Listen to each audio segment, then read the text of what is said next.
नमस्कार जोहार। मैं आप सभी का स्वागत करता हूं आपके अपने YouTube चैनल स्टूडेंट डिलाइट पर। तो देखिए यहाँ पर सवाल है आपको झारखंड जीके से जुड़े, उसका यहाँ पर देखिए हम आपको क्लियर करवा रहे हैं। झारखंड आंदोलन का जन्मदाता किसे माना जाता है? तो आप याद रखेंगे, झारखंड आंदोलन का जन्मदाता किसे माना जाता है? तो जे बार्थोलोमन को झारखंड आंदोलन का जन्मदाता माना जाता है, क्योंकि इन्होंने क्या किया था, ये ढाका विद्यार्थी परिषद में शामिल हुए थे 1912 ईस्वी में। कब हुए थे? 1912 ईस्वी में ढाका विद्यार्थी परिषद में जाकर के भारत झारखंड की ओर से जाके शामिल हुए थे। और उसके बाद इन्होंने क्रिश्चियन स्टूडेंट ऑफ ऑर्गेनाइजेशन, कब? 1912 ईस्वी में क्रिश्चियन स्टूडेंट ऑफ ऑर्गेनाइजेशन, ठीक है, क्रिश्चियन स्टूडेंट ऑफ ऑर्गेनाइजेशन नाम की पार्टी बनाई थी।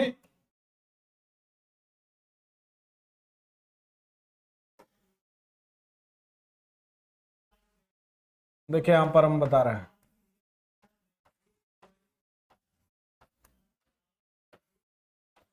क्रिश्चियन स्टूडेंट ऑफ ऑर्गेनाइजेशन नाम की पार्टी इन्होंने बनाई थी। और उसी पार्टी के सहारे इन्होंने झारखंड के अलग राज्य की मांग की थी। ठीक है, ऑर्गेनाइजेशन पार्टी एक बनाई, स्टूडेंट पार्टी बनाई, और इन्होंने अलग झारखंड राज्य की मांग की, उसके लिए आंदोलन किया। फिर बाद में क्या हुआ, 1915 में इनको ही पार्टी से निकाल दिया गया, और इसी पार्टी का नाम हो गया छोटा नागपुर उन्नति समाज। क्या हो गया? छोटा नागपुर उन्नति समाज। छोटा नागपुर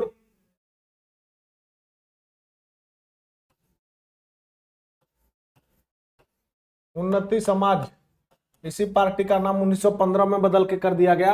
यानी कि सबसे पहले झारखंड की मांग के लिए जिन्होंने आंदोलन किया, वैसे तो झारखंड का मांग सबसे पहले जयपाल सिंह मुंडा ने 1950 ईस्वी में झारखंड पार्टी का गठन किया था, जो आप जानते हैं।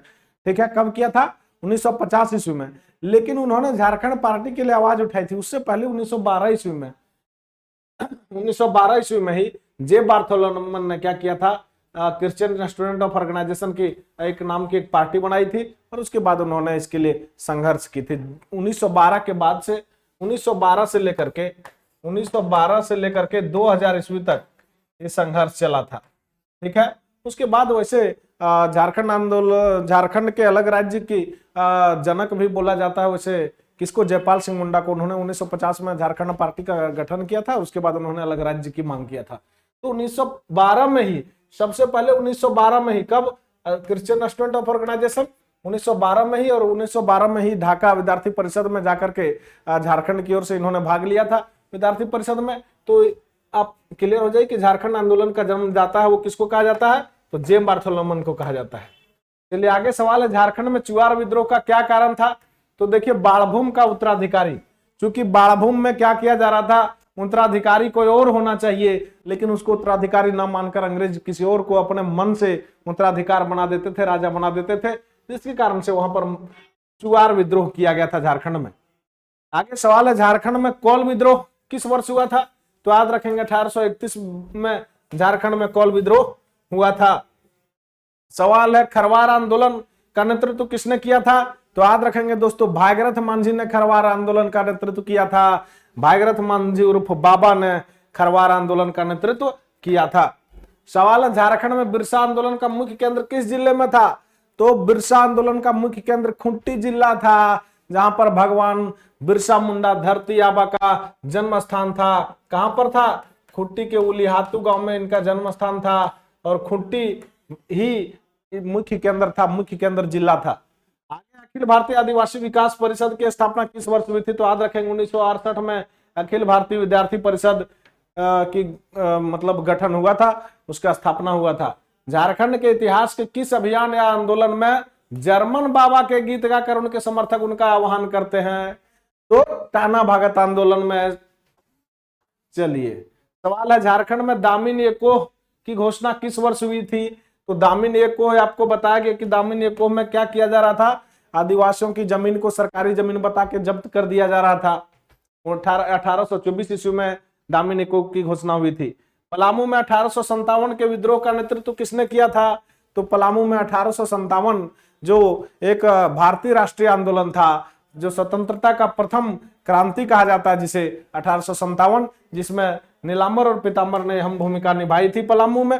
और पलामू में उन्होंने चेरो हो गया, खरवार हो गया, भोक्ता, सभी जनजाति को एकजुट करके अंग्रेजों से लोहा लिया था, अंग्रेजों का विरोध किया था। उन लोगों ने बहुत सारे अंग्रेज अधिकारी को यहाँ से मार करके भगा भी दिए थे, जिसके बाद से इनको लेस्लीगंज में नीलांबर और पीतांबर दोनों भाई को फांसी दे दी गई थी। चलिए, तो किसने किया था पलामू में 1857 का विद्रोह का नेतृत्व? तो नीलांबर और पीतांबर, दो ये भोक्ता जनजाति के दो सहोदर भाई थे। ठीक है, चलिए सवाल है आपके सामने, छोटा नागपुर काश्तकारी अधिनियम किस वर्ष पारित हुआ? तो छोटा नागपुर काश्तकारी अधिनियम जो है 1908 आप पढ़ते हैं। झारखंड में क्रिश्चियन स्टूडेंट ऑफ ऑर्गेनाइजेशन का गठन किसने किया था? तो मैंने आपको बताया कि झारखंड में क्रिश्चियन स्टूडेंट ऑफ ऑर्गेनाइजेशन का गठन 1912 ईस्वी में किसके द्वारा किया गया था? तो 1912 में जे बार्थोलोमन के द्वारा किया गया था। जे बार्थोलोमन के द्वारा 1912 ईस्वी में क्या किया गया था? क्रिश्चियन स्टूडेंट ऑफ ऑर्गेनाइजेशन का गठन। छोटा नागपुर उन्नति समाज की स्थापना किस वर्ष हुई? तो मैंने आपको बताया कि 1912 में गठन हुआ था क्रिश्चियन स्टूडेंट ऑफ ऑर्गेनाइजेशन का, और इसी का नाम बदल के छोटा नागपुर उन्नति समाज कर दिया गया 1915 ईस्वी में, और जेम बार्थोलोमन को ही इस पार्टी से हटा दिया गया। तो याद रखेंगे, छोटा नागपुर उन्नति समाज का गठन 1915 ईस्वी में। आदिवासी नामक पत्रिका का प्रकाशन किस वर्ष किया गया? 1915 ईस्वी में फर्स्ट प्रकाशन किया गया आदिवासी नामक पत्रिका का। एक अलग राज्य झारखंड की मांग के लिए एक समझौते ज्ञापन के साथ किस वर्ष साइमन कमीशन प्रस्तुत किया गया था? तो साइमन कमीशन 1928 में जब आया था, उस समय साइमन कमीशन को प्रस्तुत किया गया था। चलिए, इस प्रकार से मैंने यहाँ पर ऑनलाइनर जो सवाल थे उसका मैं आपको क्लियर करवा रहा हूं। छोटा नागपुर कैथोलिक सभा का गठन किस वर्ष किया गया? तो छोटा नागपुर कैथोलिक सभा का गठन याद रखेंगे 1932-33 में किया गया था। किसका? छोटा नागपुर कैथोलिक सभा का। झारखंड पार्टी का गठन किसके द्वारा किया गया था? तो 1950 में किया गया था। किसके द्वारा किया गया था? तो जयपाल सिंह मुंडा के द्वारा किया गया था। जयपाल सिंह मुंडा कौन थे? तो जयपाल सिंह मुंडा के बारे में आपको मैं बता चुका हूं कि ये तीन बार 1952, 1957 और 1962 तीन बार लोकसभा सदस्य रह चुके हैं कुंटी से, और ये भारतीय हॉकी टीम के कैप्टन भी रह चुके हैं। और इन्होंने अपने कैप्टनसी में, अपने अगुवाई में, इन्होंने भारत को 1928 में जो एम्स्टर्डम में हुआ था ओलंपिक खेल, उसमें भारत को हॉकी में प्रथम स्वर्ण पदक भी दिलाने का काम इन्होंने किया था। यानी सबसे पहले 1950 में झारखंड पार्टी का गठन करके इन्होंने ही पृथक झारखंड राज्य का मांग किया था। तो झारखंड पार्टी का गठन यहाँ का सवाल था, किसने किया था? तो जयपाल सिंह ने किया था। जयपाल सिंह द्वारा गठित झारखंड पार्टी का प्रारंभिक नाम क्या था? तो आदिवासी महासभा था। प्रारंभिक नाम इन्होंने आदिवासी महासभा के नाम से झारखंड पार्टी का गठन किया था, जिसका आदिवासी महासभा का नाम बदल के फिर झारखंड पार्टी कर दिया गया था।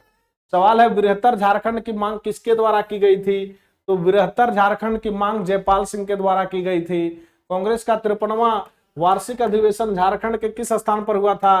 याद रखेंगे, 53वां अधिवेशन जो है वो रामगढ़ में 1940 में हुआ था। झारखंड पार्टी ने सर्वप्रथम यानी कि प्रथम बार किस वर्ष चुनाव में भाग लिया था? तो 1950 में तो पार्टी बनी थी 1950 में, लेकिन 1952 का जो विधानसभा चुनाव हुआ था उसमें कांग्रेस पार्टी ने सबसे पहले उस समय बिहार में था झारखंड, बिहार विधानसभा में इन्होंने भाग लिया चुनाव में, और इन्होंने जीत करके 33 विधानसभा सीट जीता। 33 विधानसभा सीट जीत करके मुख्य विपक्षी दल बना। वो लगातार मुख्य विपक्षी दल 52 में 57 में लगातार मुख्य विपक्षी दल बने। तो यहाँ किस वर्ष चुनाव में सबसे पहले भाग लिया? तो इस सवाल का जवाब हो जाएगा 1952 ईस्वी में उन्होंने सबसे पहले भाग लिया। सवाल है कि 1940 में रेडिकल डेमोक्रेटिक पार्टी की स्थापना कहाँ की गई थी? तो रामगढ़ में की गई थी, और 1940 में ही रामगढ़ में कांग्रेस अधिवेशन हुआ था। सवाल है, राजा रामगढ़ द्वारा 1951 में किस पार्टी का गठन किया गया था? तो छोटा नागपुर संथाल परगना जनता पार्टी का गठन किया गया था। इस प्रकार से चलिए, मैं यहाँ पर टॉप 25 क्वेश्चन लेकर के आया था, उसका यहाँ पर सब क्लियर से आपको दिखा दिया हूँ। फिर आप आगे वीडियो में बने रहिए। बहुत बहुत धन्यवाद। Thank you.